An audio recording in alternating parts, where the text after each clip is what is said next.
మంచు మనోజ్ రీసెంట్గా ఒక ఇంటర్వ్యూలో మాట్లాడుతున్నప్పుడు నాన్న మీ కాళ్ళ మీద పడాలని ఉంది, కాకపోతే ఒకవేళ మీ కాళ్ళ మీద పడితే నేను తప్పు ఒప్పుకున్నట్టే, ఎందుకంటే నేను తప్పు చేయలేదు కాబట్టి అనే విధంగా మాట్లాడడం జరిగింది.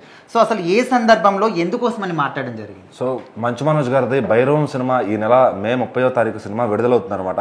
సో దాని తాలూకు ఆయన అయితే చాలా మందికి ఇంటర్వ్యూలు ఇవ్వడం, ఈ సినిమా ప్రమోషన్స్తో చేస్తూ ఉన్నారనమాట. సో ఖచ్చితంగా ఇంటర్వ్యూలో ఆయనకు ఎదురైన ప్రశ్న ఏంటి, అసలు కుటుంబ కలహాలు ఏంటి, ఏం జరుగుతుంది అంటే సో మంచు మనోజ్ గారు చెప్పుకుంటూ వచ్చారు, ఇక్కడ ఇది జరుగుతుంది అది జరుగుతుంది సో అండ్ సో అని. సో ఇప్పుడు నాకు వెళ్ళి నాన్నగారు నేను ఇబ్బంది పెడుతున్నందుకు ఆయన కాళ్ళ మీద పడి నన్ను క్షమించండి నాన్న అని అడగాలని ఉంది. సో కానీ ఏంటంటే ఇక్కడ నా సైడ్ నుంచి ఏ తప్పు లేదు. సో నాన్నగారిని ఇబ్బంది పెడుతున్నానే కానీ నేను ఏ తప్పు చేయలేదు. సో నన్ను అట్లా కార్నర్ చేస్తున్నారు నాన్నగారు ముందు. సో వాళ్ళకి ఇంకా దేవుడు ఎలాంటి శిక్ష చేస్తాడు అనేది అది దేవుడు చూసుకుంటాడు ఖచ్చితంగా.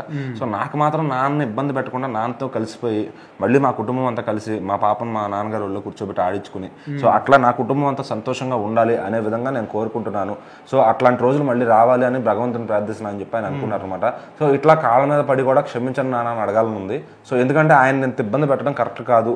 సో మరి ఈ రోజు నేను వెళ్ళి ఆ పని చేస్తే సో నేను తప్పు చేశాను అని సమాజం ముందు ఒప్పుకున్నట్టే. సో నేను ఎటువంటి తప్పు చేయలేదు, నన్ను కార్నర్ చేయాలని నన్ను ఇరికించాలని నా ఆస్తి గొడవ కన్నా కూడా ముందు ఇక్కడ నా గౌరవానికి సంబంధించిన ఇది నా ప్రెస్టేజ్కి సంబంధించినది.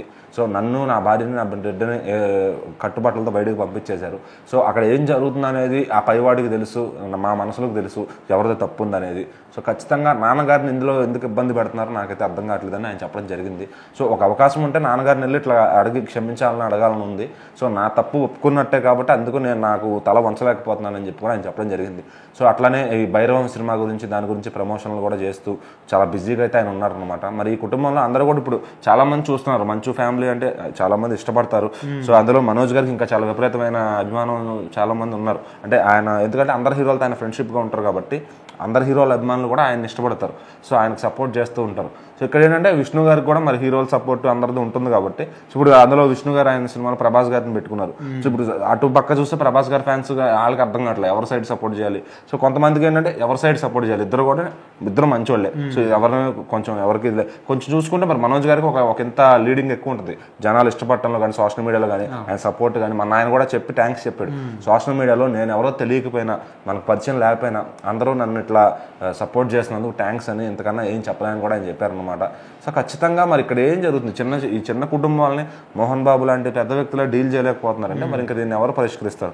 సో ఒకవేళ ఏమన్నా బాలకృష్ణ గారి దగ్గరికి వెళ్తే జరుగుద్దా, చిరంజీవి గారి దగ్గరికి వెళ్తే జరుగుద్దా?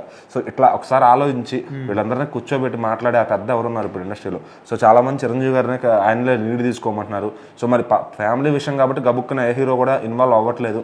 ఒకవేళ అదేదైనా బయట ల్యాండ్ సెటిల్మెంట్ ఏదన్నా అయితే వేరే హీరో ఇన్వాల్వ్ అవుతాడు, కానీ ఇది పర్సనల్ ఫ్యామిలీలో గొడవ కాబట్టి వేరే ఎవరు కూడా బయట వాళ్ళకి ఆస్కారం లేదనమాట.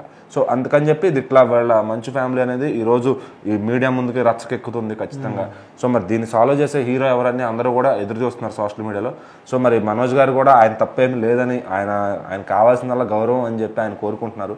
సో మరి మోహన్ బాబు గారు యాక్సెప్ట్ చేసి ఆయన రాణిస్తారా లేదా అనేది ఇప్పుడు ఆయనతో పాటు ఆయన అభిమానులు కూడా వేచి చూస్తున్నారు.